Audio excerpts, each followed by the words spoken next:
ತಿಳ್ಕೊಂಡಂಥವ್ರು ಸಮಾಜವಾದ ನೆಲಗಟ್ಟಿನಲ್ಲಿ ಬೆಳೆದು ಬಂದವರು ಇದ್ದಾರೆ. ಅನೇಕ ವಿಷಯಗಳಲ್ಲಿ ಪ್ರೊಫೆಸರ್ ನಂಜುಂಡಸ್ವಾಮಿ ಅವ್ರ ಜೊತೆ ಗೆಳತನಾಗಿರ್ಬೋದು ಅಥವಾ ಒಂದು ಶಿಷ್ಯತ್ವವಾಗಿರ್ಬೋದು, ಅದೇ ಕಾಲಕ್ಕೆ ಶಾಂತವೀರಿ ಗೋಪಾಲಗೌಡರ ವಿಚಾರಗಳ ನೆಲಗಟ್ಟಿನಲ್ಲಿ ಬೆಳೆದು ಬಂದಿದ್ದಾಗಿರ್ಬೋದು. ಇವೆಲ್ಲ ನೆಲಗಟ್ಟಿನಲ್ಲಿ ಹೊಸದನ್ನು ಏನಾದ್ರು ಕೊಡಲಿಕ್ಕೆ ವಿಚಾರ ಮಾಡಬೇಕು. ಸಿದ್ದರಾಮಯ್ಯನವರಾದರೂ ಸಹಿತ ಅನಗತ್ಯದು ಮುಖ್ಯಮಂತ್ರಿ CM ಚೇರಿಗಾಗಿ ತಿಕ್ಕಾಡ್ತಾ ಹೋಗೋದು ಎಷ್ಟು ಮಟ್ಟಿಗೆ ಯೋಗ್ಯ ಅಂತ.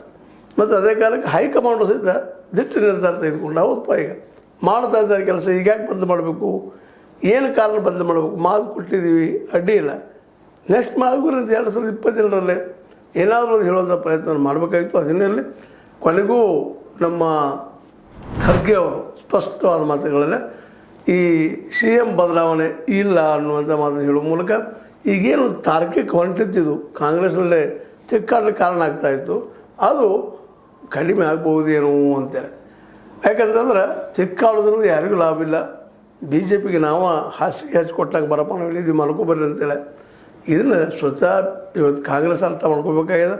ಜೊತೆಗೆ ತಮ್ಮ ಒಂದಿಷ್ಟೇನು ವಿಚಾರಗಳಿದ್ದಾವೆ, ಏನು ತಮ್ಮಲ್ಲಿ ಈ ಒಂದು ಅಧಿಕಾರ ತಿಕ್ಕಾಡೋದು ಬದಿಗಿಟ್ಟೆ ಮೊದಲು ಪಕ್ಷ ಉಳಬೇಕು, ಪಕ್ಷ ಉಳಿದ್ರೆ ನಾವು ನೀವು ಅನ್ನುವಂಥ ಮನೋಭಾವನೆಯನ್ನು ಬೆಳೆಸುವಂಥ ಪ್ರಯತ್ನಗಳಲ್ಲಿ ಆಗಬೇಕಾಗಿದೆ. ಒಟ್ಟು ಏನೂ ಇರಲಿ, ಈಗ ಮಾತನಾಡಿದಂಥ ಈ ಘಟನೆ ನಮ್ಮ ಅದರಲ್ಲೂ ಮುಖ್ಯವಾಗಿ AICC ಅಧ್ಯಕ್ಷರು ನಮ್ಮ ಖರ್ಗೆ ಅವರು ತೆಗೆದುಕೊಂಡಂಥ ಬದಲಾವಣೆ ಇಲ್ಲ CM ಅನ್ನುವಂಥ ಮಾತು ಅಥವಾ ಡಿಸಿಷನು ಸ್ಪಷ್ಟವಾಗಿ ಇದನ್ನು ಇನ್ನು DKC ಅವರು ಅರ್ಥ ಮಾಡಿಕೊಂಡು ತಾವೇನು ಮಾಡಬೇಕಾಗಿದೆ, ರಾಜ್ಯಕ್ಕೆ ಯಾವ ರೀತಿಯಾಗಿ ಪಕ್ಷವನ್ನು ಬೆಳೆಸಬೇಕಾಗಿದೆ ಮತ್ತು ಮರುಚಿಂತನೆ ಮಾಡಬೇಕಾಗಿದೆ.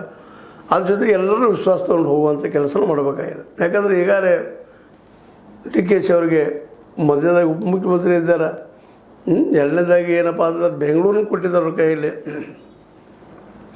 ಅದೇ ಕಾಲಕ್ಕೆ ಮೂಲದ ಅಧ್ಯಕ್ಷರು ಇದ್ದಾರೆ, ಎಲ್ಲನೂ